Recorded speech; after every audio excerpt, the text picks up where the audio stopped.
Hey everyone, welcome to today's video. Today we're going to be talking about the 2026 Senate race in the state of North Carolina.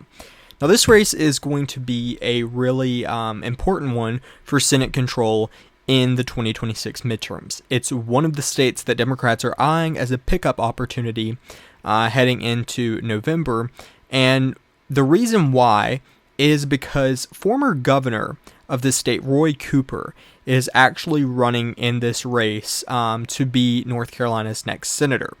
Incumbent Senator Thom Tillis has announced that he's retiring and not seeking re-election in 2026, leaving this seat essentially open between Democrats and Republicans to fight this out. Now, another important note is that Donald Trump has already endorsed former RNC chair Michael Whatley to be the Republican nominee in this race for North Carolina Senate. He's likely going to win that nomination, and it's likely going to be him, Michael Whatley, and Roy Cooper facing off in the November election. I make note of this because this is really going to shape out to be a really important race. It's what I would argue the Democrats' best chance at a flip in 2026.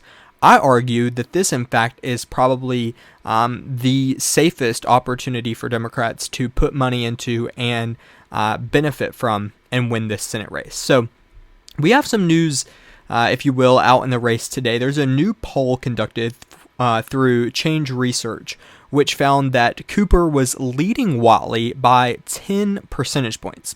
If you've already watched my 2026 Senate prediction, the Senate map for the month of February that I've made, you'll see that I already have this seat in the likely Democratic column. And the reason why is right here in front of us. Roy Cooper is a fantastic candidate. Michael Whatley, not so much. Roy Cooper is going to be able to run a fantastic campaign in the state of North Carolina to persuade voters to his side. Now you may be asking yourself, well, Donald Trump has won the state of North Carolina 3 times. Mitt Romney won it in 2012. The last time it went to a Democrat on the presidential cycle was back in 2008 when Obama won it. So what gives Democrats confidence in winning this race compared to others? And I'll tell you this, Roy Cooper. That's what gives Democrats confidence. Roy Cooper has been a fantastic candidate when he's on the ballot in elections in the state of North Carolina.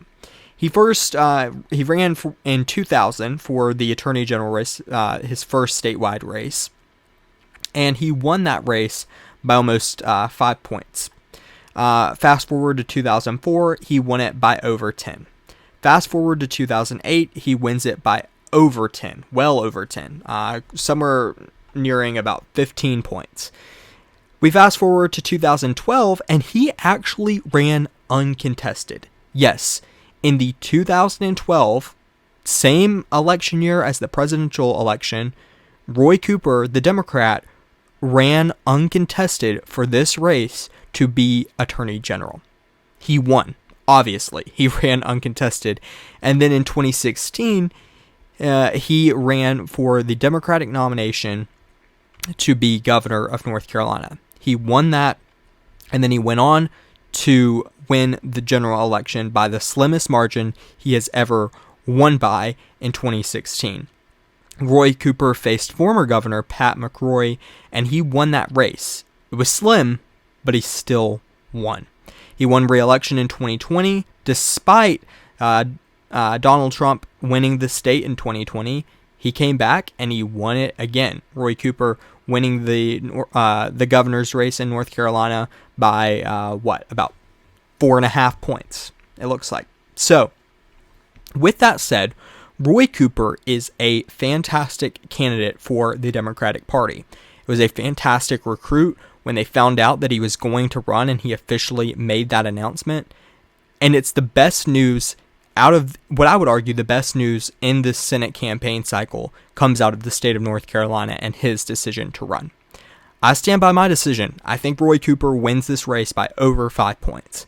And I think these polling averages prove just that. Change Research has Roy Cooper already at a 50% margin to Michael Whatley's 40%.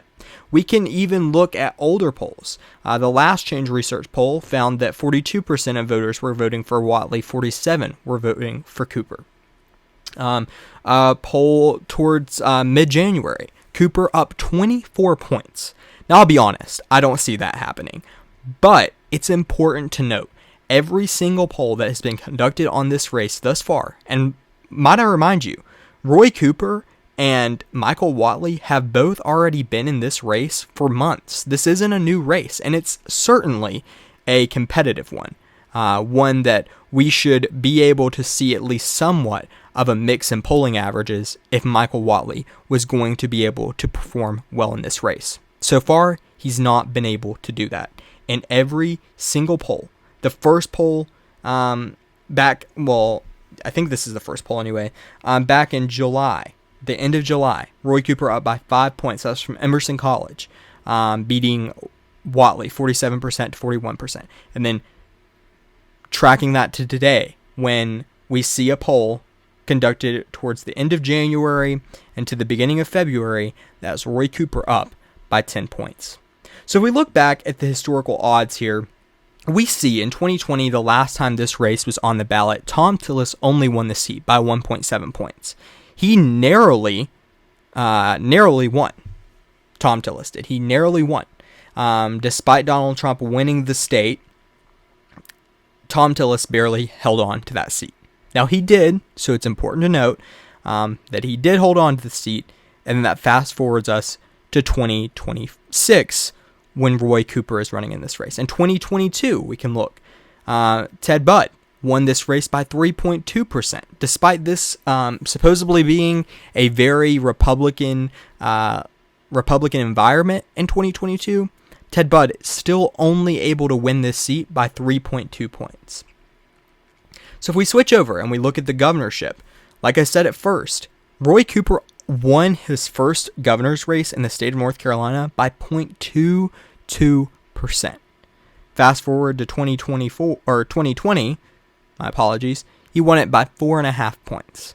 Roy Cooper has proven time and time again that he can win in North Carolina even when Republicans win. That's why I think he's the best candidate here in this race, and it's why I think he's going to flip this seat. I stand by my statement. I think that Roy Cooper wins this race by over 5 points, and I think that this is the best opportunity for Democrats to flip a Senate seat in 2026. Michael Whatley is just not the candidate that Roy Cooper is in this election, and Roy Cooper is going to prove that throughout this campaign.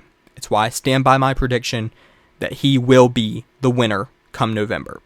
Roy Cooper is in a fantastic position to perform well. He's already doing a fantastic job throughout his campaign, and he's already proven time and time again that he's going to give Michael Whatley a run for his money. He's proven that Michael Whatley's really going to have to fight hard to try and win this race, and I don't think it's going to happen. I think that Democrats flip this Senate seat in North Carolina, giving them an additional seat in 2026.